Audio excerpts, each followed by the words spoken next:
श्रीवानरगीता श्रीपराशरसंहितायां श्रीपराशर उवाच। शृणु मैत्रेयविप्रर्षे स्तोत्रं श्रीहनुमत्परं कृतं सर्ववानरैश्च श्रीवानरगीताभिधं स्तोत्रं सर्वोत्तमं चैव हनुमत्तत्त्वदर्शनं सर्वमायहरं चैव आधिव्याधिविनाशनम् अगस्त्येन पुरा प्रोक्तं सर्वेषां मुनिसन्निधौ इन्द्रेण याचितं चैतत् लोकोपकरणेच्छया इन्द्रोऽथ परिपाप्रच्छ सत्कृतं मुनिपुङ्गवम् अगस्त्यं च महात्मानम् आसीनं च सुखासने देवदेव भवाम्भोधेः दुस्तरात् कुलसेन्द्रियाः जनाः कथं तरन्तीह तन्मे वद कृपानिधे। श्री अगस्त्य उवाच। हनुमन्तं कृतस्तोत्रं वानरैर्विमलात्मभिः पठन्ति ये सदा मर्त्याः तच्चित्तविमलात्मकाः तरन्ति भवपादोधिं प्राप्नुवन्ति हरेः पदम् आयुः कीर्तिर्यशश्चैव लभन्ते नात्र संशयः। ओम अस्य श्रीवानरगीतास्तोत्रमन्त्रस्य अगस्त्य ऋषिः जगति छन्दः श्रीहनुमान् देवता मारुतात्मज इति बीजम् अञ्जनासूनुरिति शक्तिः वायुपुत्र इति कीलकं श्रीहन्मत्प्रसादसिद्ध्यर्थे विनियोगः। ध्यानं वामे जानुनि वामजानुमपरं ज्ञानाख्यमुद्रान्वितं हृद्देशे कलयन्नुतो मुनिगणैरध्यात्मदक्षेक्षणः आसीनः कदलीवने मणिमये बालार्ककोटिप्रभः ध्यायन् ब्रह्मपरं करोतु मनसा शुद्धिं हनुमान् मम सञ्जीवपर्वतोद्धार मनोः दुःखं निवारय प्रसीदसु महाबाहो त्रायस्व हरिसत्तम। श्रीसुग्रीव उवाच। सुवर्णशैल्यस्य गवां च कोटिशतस्य कोटेश्च शतस्य यत्फलं दानस्य नैवास्ति समं फलं च ध्रुवं च तन्मारुतिदर्शनेन। श्रीगन्धमादनः उवाच। हनुमन्निति मे स्नानं हनुमन्निति मे जपः हनुमन्निति मे ध्यानं हनुमत्कीर्तनं सदा। श्रीसुषेण उवाच। रामभक्तचरितकथामृतं वायुतनयगुणानुकीर्तनं रामदास तव पादसेवनं सम्भवन्तु मम जन्म जन्मनि। श्री अंगद उवाच। माता सुवर्चला देवी पिता मे वायुनन्दनः बान्धवा हनुमद्भक्ताः स्वदेशो भुवनत्रयम्। श्रीनील उवाच। भक्तकल्पतरुं सौम्यं लोकोत्तरगुणाकरं सुवर्चलापतिं वन्दे मारुतिं वरदं सदा। श्रीगवाक्ष उवाच। वायुपुत्रेण महता यद्यदुक्तं करोमि तत् न जानामि ततो धर्मं मधर्मं रक्ष मां सदा। श्रीमैन्द उवाच। समीरसूते सततं त्वदाज्ञया त्वदंसकः प्रेरितमानसेन्द्रियः करोम्यहं यच्च शुभाशुभं प्रभो तत्प्रीतये मत्कृतमास्तु तत्सदा। श्रीद्विविद उवाच। रामादीनां रणे ख्यातिं दातुं यो रावणादिकान् नावधीत् स्वयमेवैकस्तं वन्दे हनुमत्प्रभुं। श्रीशरभ उवाच। भौमस्य वासरे पूजा कर्तव्या हनुमत्प्रभोः भवेत् सह शुचिरायुः श्रीः पुत्रमित्रकलत्रवान्। श्रीगवयः। आमिषीकृतमार्ताण्डं गोस्पदीकृतसागरं तृणीकृतदशग्रीवम् आञ्जनेयं नमाम्यहं। श्रीप्रहस्तः। उल्लङ्घ्य सिन्धोः सलिलं सलीलं यस्सोकवह्निं जनकात्मजायाः आदाय तेनैव ददाह लङ्कां नमामि तं प्राञ्जलिराञ्जनेयं। श्रीनील उवाच नमाम्यहं वायुजपादपङ्कजं करोमि तद्वायुजपूजनं सदा। वदामि वातात्मजनाममङ्गलं स्मरामि वायोद्भवकीर्तनं शुभं। श्रीधर्मक उवाच सप्तषष्टिर्हतान् कोटि वानराणां तरस्विनां यः सञ्जीवनयामास तं वन्दे मारुतात्मजं।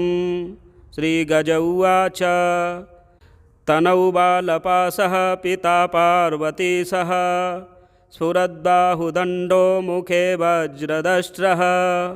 सती चाञ्जना यस्य माता ततोऽन्यं न जाने न जाने न जाने न जाने।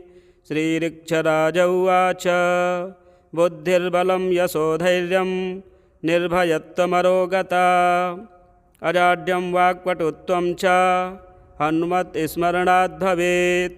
श्रीसम्पातिरुवाच नाशकं सीताशोकस्य श्रीरामानन्ददायिनं सुखप्रदं साधकानां वायुपुत्रं नमाम्यहम्। श्रीवेगवानुवाच अञ्जनावरपुत्राय रामेष्टाय हनुमते सर्वलोकैकवीराय ब्रह्मरूपाय ते नमः। श्रीरुद्रग्रीव उवाच हनुमत्सदृशं दैवं नास्ति नास्तीति भूतले तं पूजयन्ति सततं ब्रह्मा गौरी महेश्वराः। श्रीदधिमुखः आलोड्य वेदशास्त्राणि सर्वाण्यपि महर्षिभिः इदमेकं सुनिर्णीतं न दैवं हनुमत्परम्। श्रीसुदष्ट्र उवाच मङ्गलं हनुमन्नित्यं मङ्गलं कपिपुङ्गव मङ्गलं चाञ्जनासूनो मङ्गलं राघवप्रिय। श्रीऋषभ उवाच करुणारसपूर्णाय जगदानन्दहेतवे कुक्षिस्थाखिललोकाय हनुमद्ब्रह्मणे नमः। श्रीपृथुरुवाच दाता दापयिता चैव संहर्ता रक्षकस्तथा प्रेरकश्चानुमोदकश्च कर्ता भोक्ता कपीश्वरः। श्रीजाम्बवान उवाच भुक्तिमुक्तिप्रदं नाम विहाय हनुमन्तव संसरन्ति जना मूढाः किं विचित्रमतः परम्। श्रीज्योतिर्मुख उवाच मत्प्रार्थनाफलमिदं मम जन्मनश्च नेच्छामि किञ्चिदपरं हनुमत्महात्मन् त्वद्दासदासजनपादरजोनिकेत मस्मद्धितो भवतु सेवकपारिजात। श्रीसुमुख उवाच रसने रससारज्ञे मधुरास्वादकाङ्क्षिणी हनुमन्नाम पयूषं सर्वदा रसने पिब। श्रीगोलाङ्गूल उवाच कुतो दुर्दिनं वा कुतो भौमवारः कुतो वैधृतिस्तस्य भद्रा कथं वा कुतो वा व्यतिपातदोषच्युतं वा हनुमत्पदध्यानवीताः शुभस्य। श्रीकुमुद उवाच त्रातारो भुवि पादाश्च मार्गाश्च रसने तव हनुमन्निर्मिताः सन्ति जनानां हीनता कुतः। श्रीशतबलिरुवाच धन्यो रम्यनुगृहीतोऽस्मि पुण्योऽस्मि महितोऽस्म्यहं हनुमन्तत्पादाम्भोजसेवा विभवयो गतः। श्रीकेसरीरुवाच त्वत्तोऽन्यः शरणं नास्ति त्वमेव मम रक्षकः अतो मयि कृपादृष्ट्या हनुमन् रक्ष मां सदा। श्रीमारीच उवाच सदा पापौघ्ननिष्ठुतं पापेषु हृष्टमानसं पापात्मानं महापापं रक्ष मां हनुमत्प्रभो। श्रीतरुण उवाच हनुमदाज्ञा यच्च भावि तद्भवति ध्रुवं यद्भावी न तद्भावी वृथा देहपरिश्रमः। श्रीगोमुख उवाच अपराधशतं नित्यं कुर्वाणं मां नृशंसकं क्षमस्वदासबुद्ध्या त्वं हनुमन् करुणानिधे। श्रीपनस उवाच हनुमतो न परं परमार्थतो हनुमतो न परं परमार्थतः इति वदामि जानान् परमार्थतो न हि परं भवो तत्र विचक्षणः। श्रीसुषेण उवाच माता हनूमाश्च पिता हनूमान् भ्राता हनूमान् भगिनी हनूमान् विद्या हनूमान् द्रविणं हनूमान् स्वामी हनूमान् शकलं हनूमान्। श्रीहरिलोम उवाच इतो हनूमान् परतो हनूमान् यतो यतो यामि ततो हनूमान् हनुमतोऽन्यं ननु नास्ति किञ्चित् ततो हनुमान् तमहं प्रपद्ये। श्रीरङ्ग उवाच यदर्पणपदमात्राभिः सहसोच्चारणो भवेत् क्षमस्व तत्कृपादृष्ट्या हनूमान् प्रणतोऽस्म्यहम्। श्रीविधुष्ट उवाच हनूमान् रक्षतु जले स्थले रक्षतु वायुजः अटव्यां वायुपुत्रस्तु सर्वतः पातु मारुतिः। फलश्रुतिः इतीदं वानरप्रोक्तं सर्वपापहरं वरं सर्वज्ञानप्रदं चैव सर्वसौभाग्यवर्धनम्। इमां वानरगीतां ये पठन्ति श्रद्धयान्विताः पुत्रान् पौत्रांश्च भोगांश्च लभन्ते क्षणमात्रतः ऐश्वर्यं शाश्वतं चैव सुस्थिराः सम्पदस्तथा आयुर्दीर्घं च कीर्तिं च प्राप्नुवन्ति न संशयः। इह भुक्त्वाखिलान् कामान् आञ्जनेयप्रसादतः गच्छन्त्यन्ते पदं नित्यं पुनरावृत्तिवर्जितं। पराशर उवाच शृणु मैत्रेय विप्रर्षे स्तोत्रं श्रीहनुमत्परं कृतं सर्ववानरैश्च श्रीवानरगीताभिधं स्तोत्रं सर्वोत्तमं चैव हनुमत्तत्त्वदर्शनं सर्वमायहरं चैव आधिव्याधिविनाशनम्। अगस्त्येन पुरा प्रोक्तं सर्वेषां मुनिसन्निधौ इन्द्रेण याचितं चैतत् लोकोपकरणेच्छया इन्द्रोऽथ परिपाप्रच्छ सत्कृतं मुनिपुङ्गवम् अगस्त्यं च महात्मानम् आसीनं च सुखासने देवदेव भवाम्भोधेः दुस्तरात् कुलसेन्द्रियाः जनाः कथं तरन्तीह तन्मे वद कृपानिधे। श्री अगस्त्य उवाच हनूमन्तं कृतस्तोत्रं वानरैर्विमलात्मभिः पठन्ति ये सदा मर्त्याः तच्चित्तविमलात्मकाः तरन्ति भवपादोधिं प्राप्नुवन्ति हरेः पदम् आयुः कीर्तिर्यशश्चैव लभन्ते नात्र संशयः। ॐ अस्य श्रीवानरगीतास्तोत्रमन्त्रस्य अगस्त्य ऋषिः जगति छन्दः श्रीहनुमान् देवता मारुतात्मज इति बीजम् अञ्जनासूनुरिति शक्तिः वायुपुत्र इति कीलकं श्रीहन्मत्प्रसादसिद्ध्यर्थे विनियोगः। ध्यानं वामे जानुनि वामजानुमपरं ज्ञानाख्यमुद्रान्वितं हृद्देशे कलयन्नुतो मुनिगणैरध्यात्मदक्षेक्षणः आसीनः कदलीवने मणिमये बालार्ककोटिप्रभः ध्यायन् ब्रह्मपरं करोतु मनसा शुद्धिं हनूमान् मम सञ्जीवपर्वतोद्धार मनोः दुःखं निवारय प्रसीदसु महाबाहो त्रायस्व हरिसत्तम।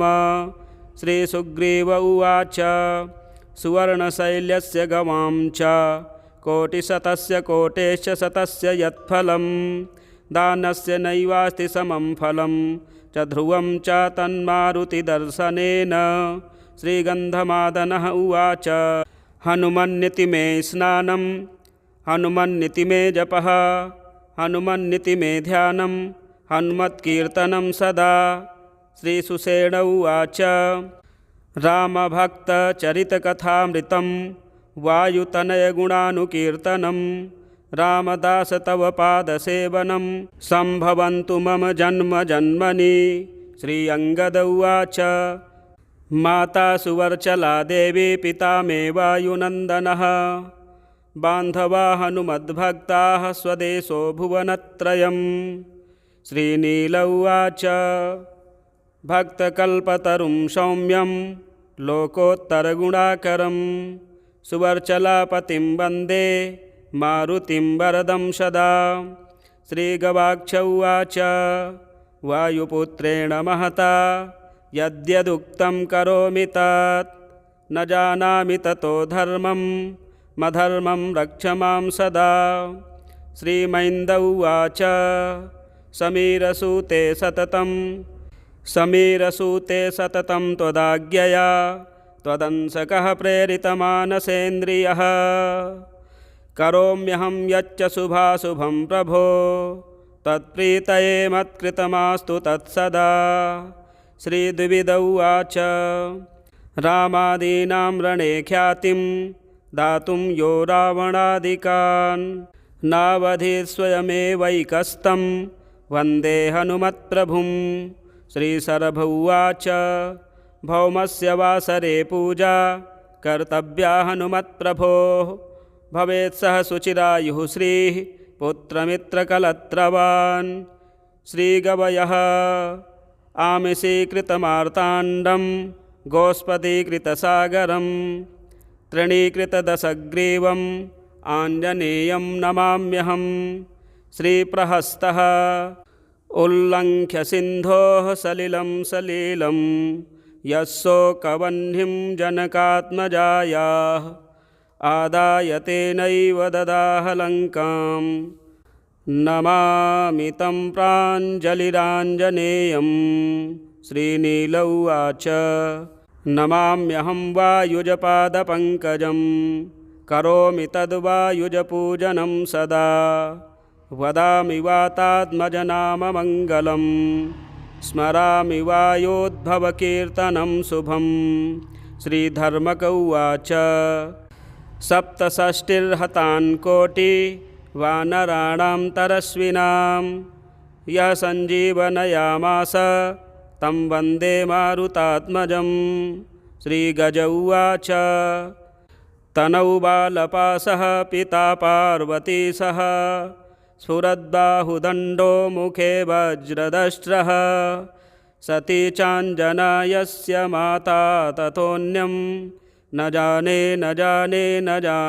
जाने।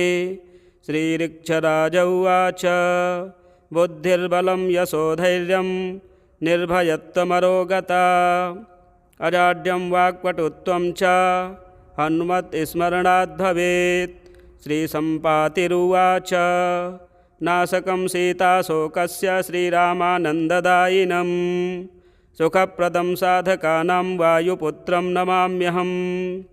श्रीवेगवानुवाच अञ्जनावरपुत्राय रामेष्टाय हनुमते सर्वलोकैकवीराय ब्रह्मरूपाय ते नमः। श्रीरुद्रग्रीव उवाच हनुमत्सदृशं दैवं नास्तीति भूतले तं पूजयन्ति सततं ब्रह्मा गौरी महेश्वराः। श्रीदधिमुखः आलोड्य वेदशास्त्राणि सर्वाण्यपि महर्षिभिः इदमेकं सुनिर्णीतं न दैवं हनुमत्परम्। श्रीसुदष्ट्र उवाच मङ्गलं हनुमन्नित्यं मङ्गलं कपिपुङ्गव मङ्गलं चाञ्जनासूनो मङ्गलं राघवप्रिय।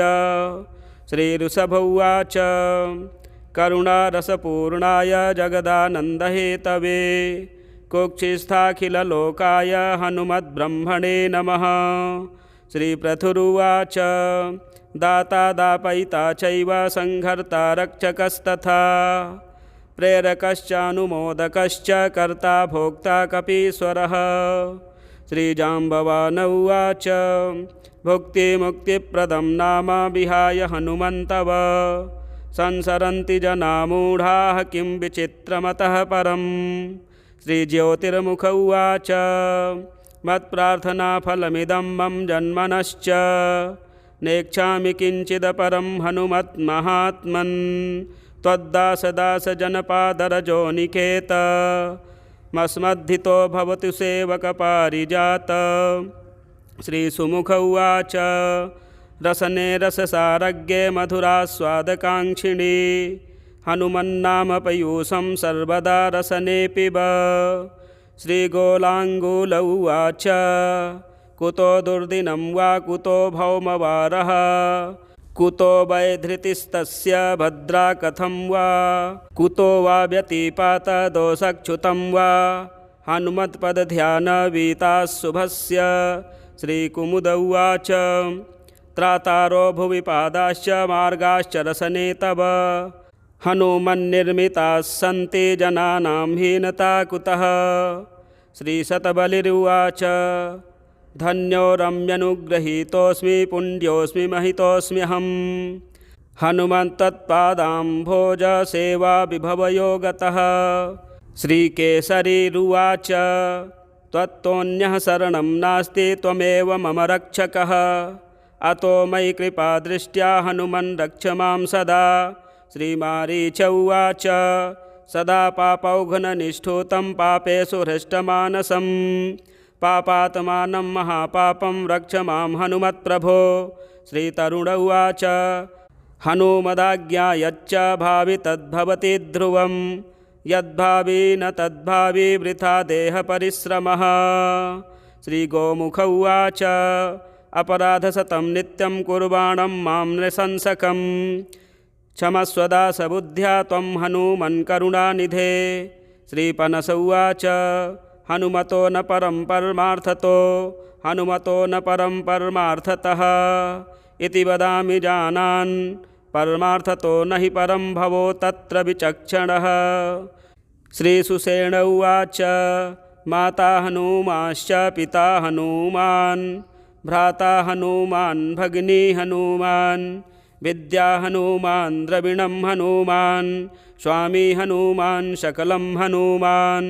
श्रीहरिलोम उवाच इतो हनुमान् परतो हनुमान् यतो यतो यामि ततो हनुमान् हनुमतोऽन्यं ननु नास्ति किञ्चित् ततो हनुमान् तमहं प्रपद्ये। श्रीरङ्ग उवाच यदर्पणपदमात्राभिः सहसोच्चारणो भवेत् क्षमस्व तत्कृपादृष्ट्या हनुमान् प्रणतोऽस्म्यहं। श्रीविधुष्ट उवाच हनुमान् रक्षतु जले स्थले रक्षतु वायुजः अटव्यां वायुपुत्रस्तु सर्वतः पातु मारुतिः।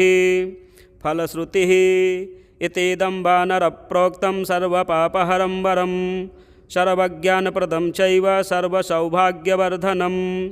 इमां वानरगीतां ये पठन्ति श्रद्धयान्विताः पुत्रान् पौत्रांश्च भोगांश्च लभन्ते क्षणमात्रतः ऐश्वर्यं शाश्वतं चैव सुस्थिराः सम्पदस्तथा आयुर्दीर्घं च कीर्तिं च प्राप्नुवन्ति न संशयः।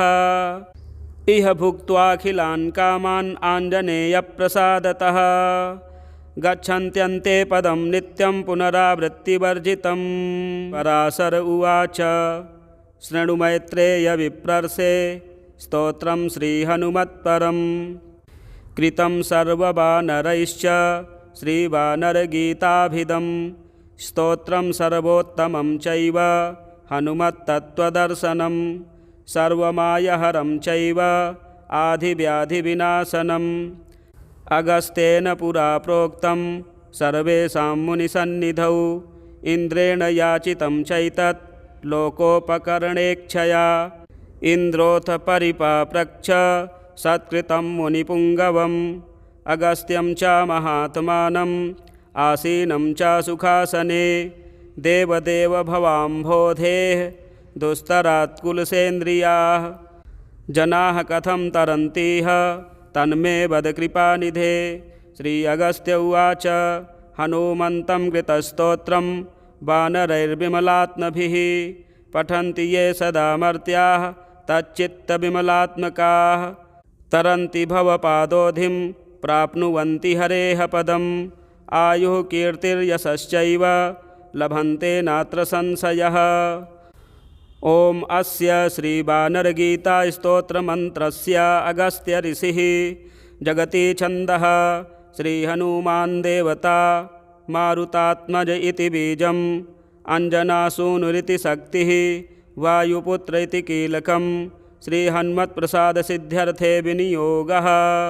ध्यानं वामे जानुनि वामजानुमपरं ज्ञानाख्यमुद्रान्वितं हृद्देशे कलयन्नुतो मुनिगणैरध्यात्मदक्षेक्षणः आसीनः कदलीवने मणिमये बालार्ककोटिप्रभः ध्यायन् ब्रह्म परं करोतु मनसा शुद्धिं हनुमान् मम सञ्जीवपर्वतोद्धार मनोः दुःखं निवारय प्रसीदसु महाबाहो त्रायस्व हरिसत्तम श्रीसुग्रीव उवाच सुवर्णशैल्यस्य गवां च कोटिशतस्य कोटेश्च शतस्य यत्फलं दानस्य नैवास्ति समं फलं च ध्रुवं च तन्मारुतिदर्शनेन श्रीगन्धमादनः उवाच हनुमन्निति मे स्नानं हनुमन्निति मे जपः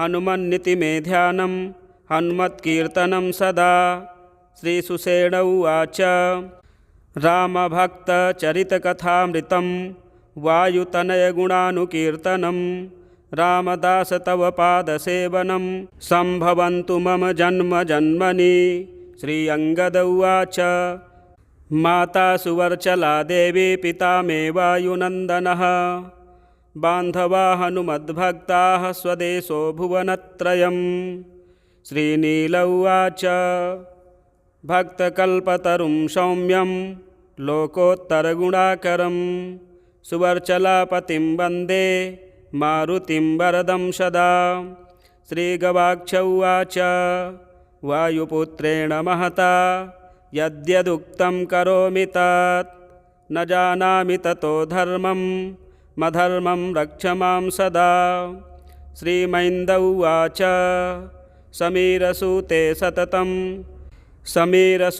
सततं त्वदाज्ञया त्वदंसकः प्रेरितमानसेन्द्रियः करोम्यहं यच्च शुभाशुभं प्रभो तत्प्रीतये मत्कृतमास्तु तत्सदा श्रीद्विविद उवाच रामादीनां रणे ख्यातिं दातुं यो रावणादिकान् नावधीत् स्वयमेवैकस्तं वन्दे हनुमत्प्रभुं श्रीशरभ उवाच भौमस्य वासरे पूजा कर्तव्या हनुमत्प्रभोः भवेत् सह सुचिरायुः श्रीः पुत्रमित्रकलत्रवान् श्रीगवयः आमिषीकृतमार्ताण्डं गोस्पदीकृतसागरं तृणीकृतदशग्रीवम् आञ्जनेयं नमाम्यहं श्रीप्रहस्तः उल्लङ्घ्य सिन्धोः सलिलं सलीलं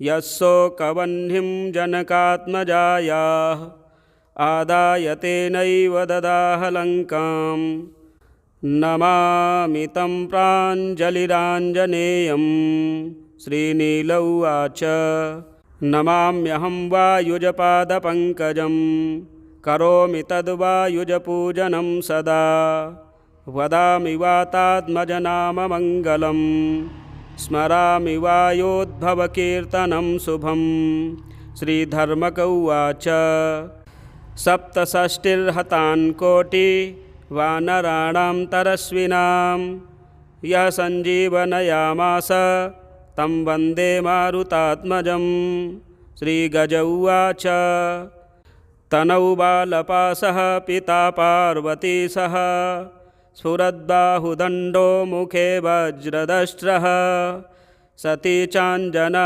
यस्य माता ततोऽन्यं न जाने न जाने न जाने न जाने श्रीऋक्षराज उवाच बुद्धिर्बलं यशोधैर्यं निर्भयत्वमरोगता अजाड्यं वाक्पटुत्वं च हनुमत्स्मरणाद् भवेत् श्रीसम्पातिरुवाच नाशकं सीताशोकस्य श्रीरामानन्ददायिनं सुखप्रदं साधकानां वायुपुत्रं नमाम्यहं श्रीवेगवानुवाच अञ्जनावरपुत्राय रामेष्टाय हनुमते सर्वलोकैकवीराय ब्रह्मरूपाय ते नमः श्रीरुद्रग्रीव उवाच हनुमत्सदृशं दैवं नास्ति नास्तीति भूतले तं पूजयन्ति सततं ब्रह्मा गौरी महेश्वराः श्रीदधिमुखः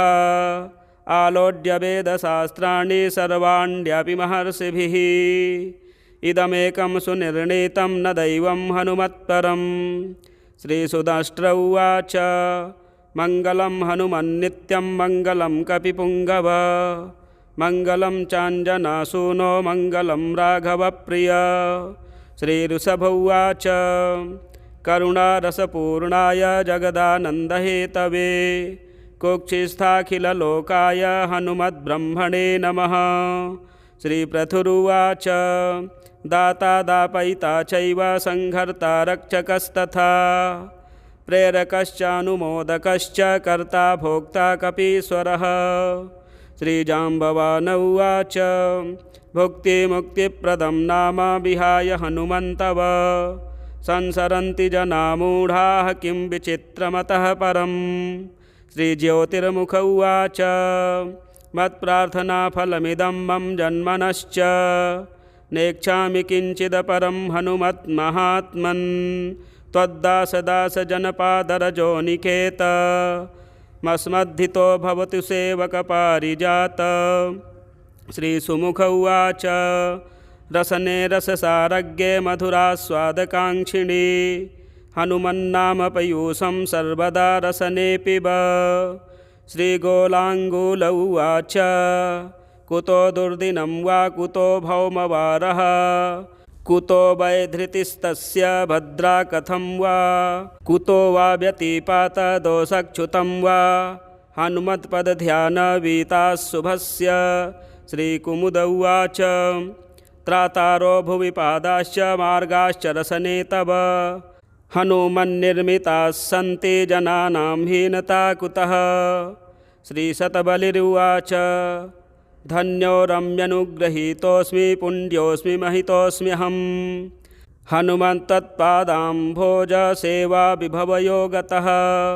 श्रीकेसरीरुवाच त्वत्तोऽन्यः शरणं नास्ति त्वमेव मम रक्षकः अतो मयि कृपादृष्ट्या हनुमन् रक्ष मां सदा। श्रीमारीच उवाच सदा पापौघ्ननिष्ठुतं पापेषु हृष्टमानसं पापात्मानं महापापं रक्ष मां हनुमत्प्रभो। श्रीतरुण उवाच हनुमदाज्ञा यच्च भावि तद्भवति ध्रुवं यद्भावी न तद्भावी वृथा देहपरिश्रमः। श्रीगोमुख उवाच अपराधशतं नित्यं कुर्वाणं मां नृशंसकं क्षमस्वदासबुद्ध्या त्वं हनुमन् करुणानिधे। श्रीपनस उवाच हनुमतो न परं परमार्थतो हनुमतो न परं परमार्थतः इति वदामि जानान् परमार्थतो न हि परं भवो तत्र विचक्षणः। श्रीसुषेण उवाच माता हनूमाश्च पिता हनूमान् भ्राता हनूमान् भगिनी हनूमान् विद्या हनूमान् द्रविणं हनूमान् स्वामी हनूमान् शकलं हनूमान्। श्रीहरिलोम उवाच इतो हनूमान् परतो हनूमान् यतो यतो यामि ततो हनूमान् हनुमतोऽन्यं ननु नास्ति किञ्चित् ततो हनुमान् तमहं प्रपद्ये। श्रीरङ्ग उवाच यदर्पणपदमात्राभिः सहसोच्चारणो भवेत् क्षमस्व तत्कृपादृष्ट्या हनूमान् प्रणतोऽस्म्यहं। श्रीविधुष्ट उवाच हनूमान् रक्षतु जले स्थले रक्षतु वायुजः अटव्यां वायुपुत्रस्तु सर्वतः पातु मारुतिः। फलश्रुतिः इतीदं वानरप्रोक्तं सर्वपापहरं वरं सर्वज्ञानप्रदं चैव सर्वसौभाग्यवर्धनम्। इमां वानरगीतां ये पठन्ति श्रद्धयान्विताः पुत्रान् पौत्रांश्च भोगांश्च लभन्ते क्षणमात्रतः ऐश्वर्यं शाश्वतं चैव सुस्थिराः सम्पदस्तथा आयुर्दीर्घं च कीर्तिं च प्राप्नुवन्ति न संशयः। इह भुक्त्वाखिलान् कामान् आञ्जनेयप्रसादतः गच्छन्त्यन्ते पदं नित्यं पुनरावृत्तिवर्जितं। पराशर उवाच शृणु मैत्रेय विप्रर्षे स्तोत्रं श्रीहनुमत्परं कृतं सर्ववानरैश्च श्रीवानरगीताभिधं स्तोत्रं सर्वोत्तमं चैव हनुमत्तत्त्वदर्शनं सर्वमायहरं चैव आधिव्याधिविनाशनं। अगस्त्येन पुरा प्रोक्तं सर्वेषां मुनिसन्निधौ इन्द्रेण याचितं चैतत् लोकोपकरणेच्छया इन्द्रोऽथ परिपाप्रच्छ सत्कृतं मुनिपुङ्गवम् अगस्त्यं च महात्मानम् आसीनं च सुखासने देवदेव भवाम्भोधेः दुस्तरात् कुलसेन्द्रियाः जनाः कथं तरन्तीह तन्मे वद कृपानिधे। श्री अगस्त्य उवाच हनुमन्तं कृतस्तोत्रं वानरैर्विमलात्मभिः पठन्ति ये सदा मर्त्याः तच्चित्तविमलात्मकाः तरन्ति भवपादोधिं प्राप्नुवन्ति हरेः पदम् आयुः कीर्तिर्यशश्चैव लभन्ते नात्र संशयः। ओम अस्य श्रीवानरगीतास्तोत्रमन्त्रस्य अगस्त्य ऋषिः जगति छन्दः श्रीहनुमान् देवता मारुतात्मज इति बीजम् अञ्जनासूनुरिति शक्तिः वायुपुत्र इति कीलकं श्रीहन्मत्प्रसादसिद्ध्यर्थे विनियोगः। ध्यानं वामे जानुनि वामजानुमपरं ज्ञानाख्यमुद्रान्वितम् हृद्देशे कलयन्नुतो मुनिगणैरध्यात्मदक्षेक्षणः आसीनः कदलीवने मणिमये बालार्ककोटिप्रभः ध्यायन् ब्रह्मपरं करोतु मनसा शुद्धिं हनुमान् मम सञ्जीवपर्वतोद्धार मनोः दुःखं निवारय प्रसीदसु महाबाहो त्रायस्व हरिसत्तम। श्रीसुग्रीव उवाच सुवर्णशैल्यस्य गवां च कोटिशतस्य कोटेश्च शतस्य यत्फलं दानस्य नैवास्ति समं फलं च ध्रुवं च तन्मारुतिदर्शनेन। श्रीगन्धमादनः उवाच हनुमन्निति मे स्नानं हनुमन्निति मे जपः हनुमन्निति मे ध्यानं हनुमत्कीर्तनं सदा। श्रीसुषेण उवाच रामभक्तचरितकथामृतं वायुतनयगुणानुकीर्तनं रामदास तव पादसेवनं सम्भवन्तु मम जन्म जन्मनि। श्री अंगद उवाच माता सुवर्चला देवी पिता मे वायुनन्दनः बान्धवा हनुमद्भक्ताः स्वदेशो भुवनत्रयम्। श्रीनील उवाच भक्तकल्पतरुं सौम्यं लोकोत्तरगुणाकरं सुवर्चलापतिं वन्दे मारुतिं वरदं सदा। श्रीगवाक्ष उवाच वायुपुत्रेण महता यद्यदुक्तं करोमि तत् न जानामि ततो धर्मं मधर्मं रक्ष मां सदा। श्रीमैन्द उवाच समीरसूते सततं त्वदाज्ञया त्वदंसकः प्रेरितमानसेन्द्रियः करोम्यहं यच्च शुभाशुभं प्रभो तत्प्रीतये मत्कृतमास्तु तत्सदा। श्रीद्विविद उवाच रामादीनां रणे ख्यातिं दातुं यो रावणादिकान् नावधीत् स्वयमेवैकस्तं वन्दे हनुमत्प्रभुं। श्रीशरभ उवाच भौमस्य वासरे पूजा कर्तव्या हनुमत्प्रभोः भवेत् सह सुचिरायुः श्रीः पुत्रमित्रकलत्रवान्।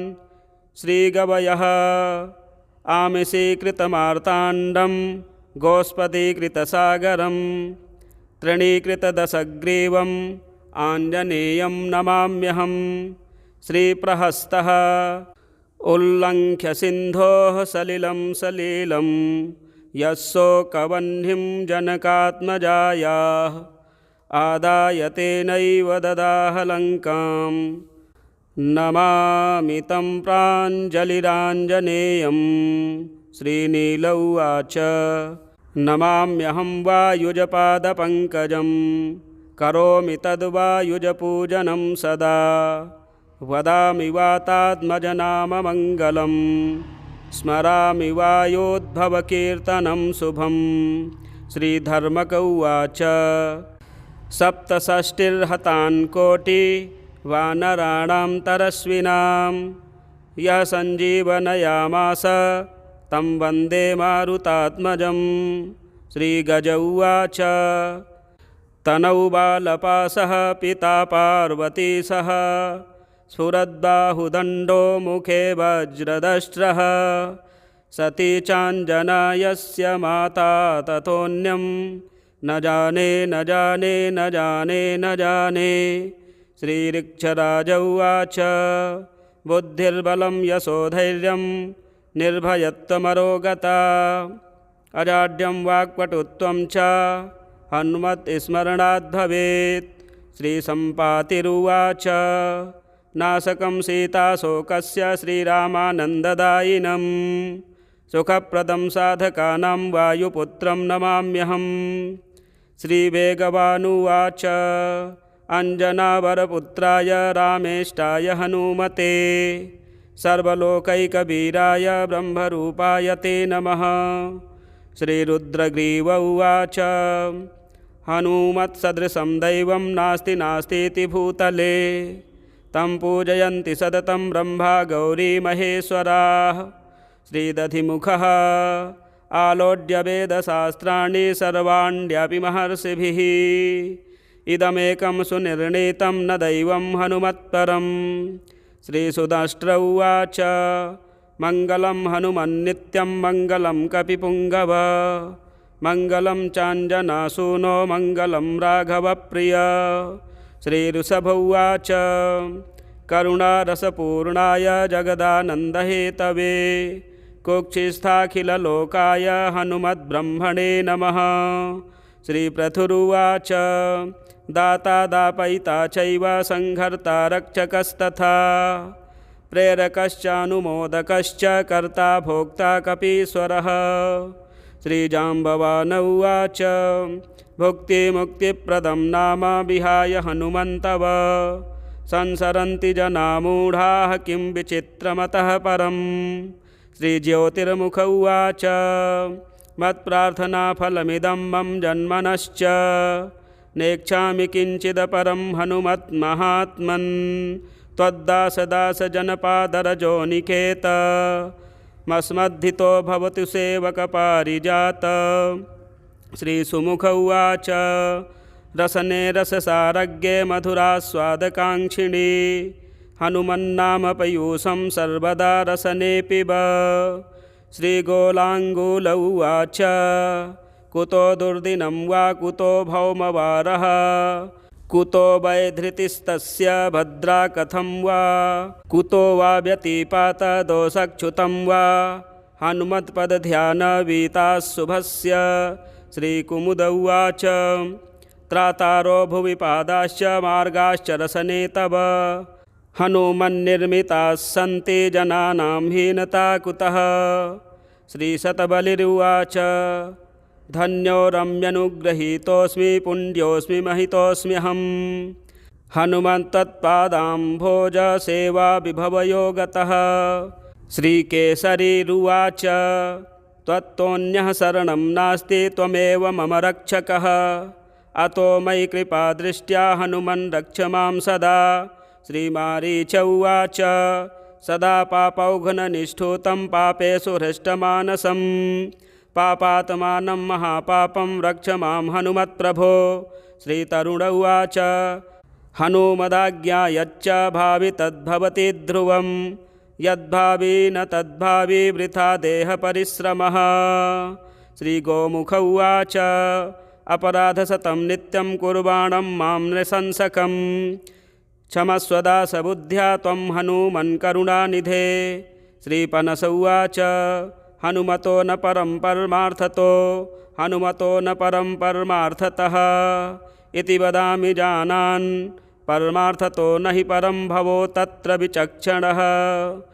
श्रीसुषेण उवाच माता हनूमाश्च पिता हनूमान् भ्राता हनूमान् भगिनी हनूमान् विद्या हनूमान् द्रविणं हनूमान् स्वामी हनूमान् सकलं हनूमान्।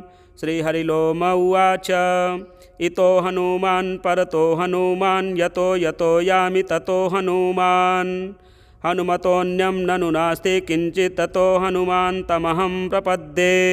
श्रीरङ्ग उवाच यदर्पणपदमात्राभिः सहसोच्चारणो भवेत् क्षमस्व तत्कृपादृष्ट्या हनुमान् प्रणतोऽस्म्यहं।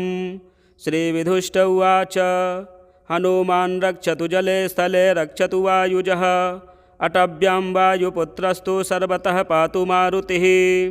फलश्रुतिः इतीदं वानरप्रोक्तं सर्वपापहरं वरं सर्वज्ञानप्रदं चैव सर्वसौभाग्यवर्धनम्। इमां वानरगीतां ये पठन्ति श्रद्धयान्विताः पुत्रान् पौत्रांश्च भोगांश्च लभन्ते क्षणमात्रतः। ऐश्वर्यं शाश्वतं चैव सुस्थिराः सम्पदस्तथा आयुर्दीर्घं च कीर्तिं च प्राप्नुवन्ति न संशयः। इह भुक्त्वाखिलान् कामान् आञ्जनेयप्रसादतः गच्छन्त्यन्ते पदं नित्यं पुनरावृत्तिवर्जितं। पराशर उवाच शृणु मैत्रेय विप्रर्षे स्तोत्रं श्रीहनुमत्परं कृतं सर्ववानरैश्च श्रीवानरगीताभिधं स्तोत्रं सर्वोत्तमं चैव हनुमत्तत्त्वदर्शनं सर्वमायहरं चैव आधिव्याधिविनाशनम्। अगस्त्येन पुरा प्रोक्तं सर्वेषां मुनिसन्निधौ इन्द्रेण याचितं चैतत् लोकोपकरणेच्छया। इन्द्रोऽथ परिपाप्रच्छ सत्कृतं मुनिपुङ्गवम् अगस्त्यं च महात्मानम् आसीनं च सुखासने। देवदेव भवाम्भोधेः दुस्तरात् कुलसेन्द्रियाः जनाः कथं तरन्तीह तन्मे वद कृपानिधे। श्री अगस्त्य उवाच हनुमन्तं कृतस्तोत्रं वानरैर्विमलात्मभिः पठन्ति ये सदा मर्त्याः तच्चित्तविमलात्मकाः तरन्ति भवपादोधिं प्राप्नुवन्ति हरेः पदम्। आयुः कीर्तिर्यशश्चैव लभन्ते नात्र संशयः। ॐ अस्य श्रीवानरगीतास्तोत्रमन्त्रस्य अगस्त्य ऋषिः जगति छन्दः श्रीहनुमान् देवता मारुतात्मज इति बीजम् अञ्जनासूनुरिति शक्तिः वायुपुत्र इति कीलकं श्रीहन्मत्प्रसादसिद्ध्यर्थे विनियोगः।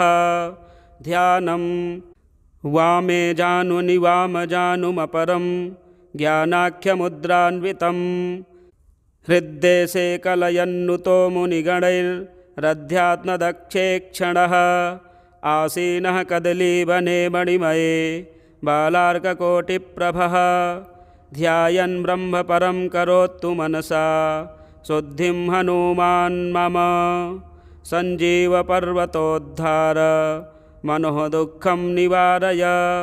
प्रसीद सुमहाबाहो त्रायस्व हरिसत्तम। श्रीसुग्रीव उवाच सुवर्णशैल्यस्य गवां च कोटिशतस्य कोटेश्च शतस्य यत्फलं दानस्य नैवास्ति समं फलं च ध्रुवं च तन्मारुतिदर्शनेन। श्रीगन्धमादनः उवाच हनुमन्निति मे स्नानं हनुमन्निति मे जपः हनुमन्निति मे ध्यानं हनुमत्कीर्तनं सदा। श्रीसुषेण उवाच रामभक्तचरितकथामृतं वायुतनयगुणानुकीर्तनं रामदास तव पादसेवनं सम्भवन्तु मम जन्म जन्मनि। श्री अंगद उवाच माता सुवर्चला देवी पिता मे वायुनन्दनः बान्धवा हनुमद्भक्ताः स्वदेशो भुवनत्रयम्।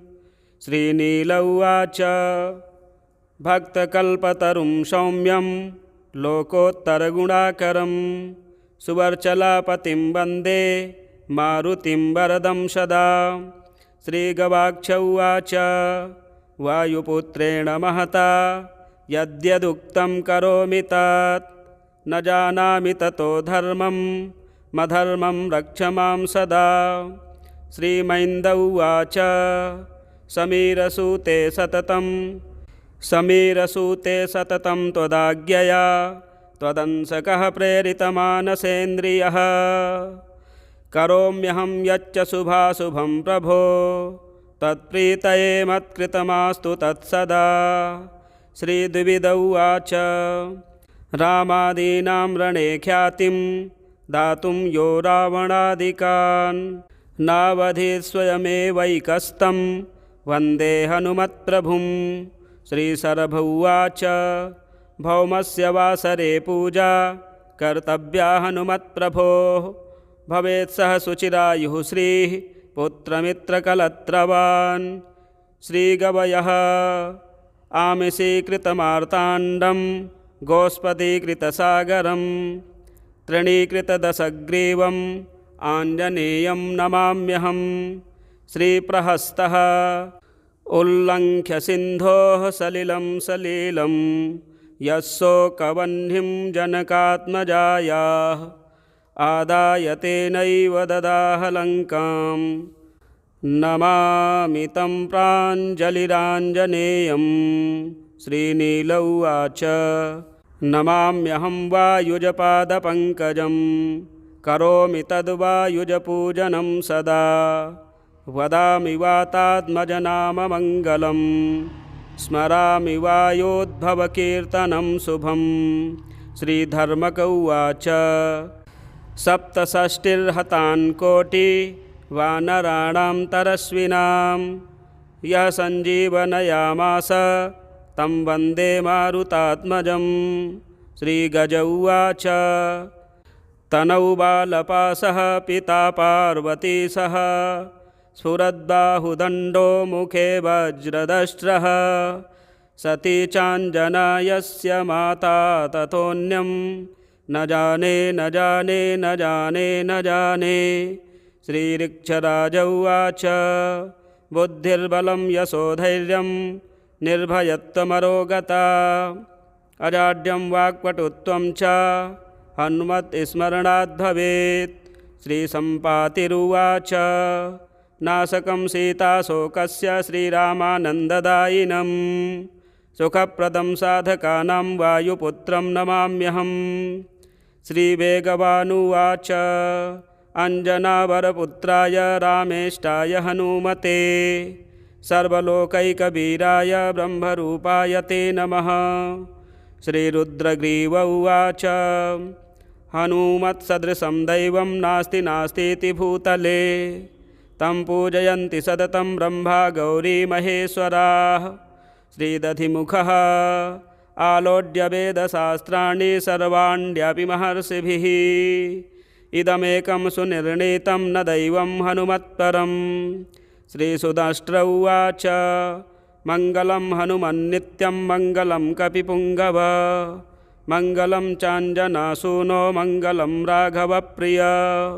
श्रीऋषभ उवाच करुणारसपूर्णाय जगदानन्दहेतवे कुक्षिस्थाखिललोकाय हनुमद्ब्रह्मणे नमः। श्रीपृथुरुवाच दाता दापयिता चैव संहर्ता रक्षकस्तथा प्रेरकश्चानुमोदकश्च कर्ता भोक्ता कपीश्वरः। श्रीजाम्बवान उवाच भुक्तिमुक्तिप्रदं नाम विहाय हनुमन्तव संसरन्ति जना मूढाः किं विचित्रमतः परम्। श्रीज्योतिर्मुख उवाच मत्प्रार्थनाफलमिदं मम जन्मनश्च नेच्छामि किञ्चिदपरं हनुमत्महात्मन् त्वद्दासदासजनपादरजोनिकेत मस्मद्धितो भवतु सेवकपारिजात। श्रीसुमुख उवाच रसने रससारज्ञे मधुरास्वादकाङ्क्षिणी हनुमन्नाम पयूषं सर्वदा रसने पिब। श्रीगोलाङ्गूल उवाच कुतो दुर्दिनं वा कुतो भौमवारः कुतो वैधृतिस्तस्य भद्रा कथं वा कुतो वा व्यतिपातदोषच्युतं वा हनुमत्पदध्यानवीताः शुभस्य। श्रीकुमुद उवाच त्रातारो भुवि पादाश्च मार्गाश्च रसने तव हनुमन्निर्मिताः सन्ति जनानां हीनता कुतः। श्रीशतबलिरुवाच धन्यो रम्यनुगृहीतोऽस्मि पुण्योऽस्मि महितोऽस्म्यहम् हनुमन्तत्पादाम्भोजसेवा विभवयो गतः। श्रीकेसरीरुवाच त्वत्तोऽन्यः शरणं नास्ति त्वमेव मम रक्षकः। अतो मयि कृपादृष्ट्या हनुमन् रक्ष मां सदा। श्रीमारीच उवाच सदा पापौघ्ननिष्ठुतं पापेषु हृष्टमानसं पापात्मानं महापापं रक्ष मां हनुमत्प्रभो। श्रीतरुण उवाच हनुमदाज्ञा यच्च भावि तद्भवति ध्रुवं यद्भावि न तद्भावि वृथा देहपरिश्रमः। श्रीगोमुख उवाच अपराधशतं नित्यं कुर्वाणं मां नृशंसकं क्षमस्व दासबुद्ध्या त्वं हनुमन् करुणानिधे।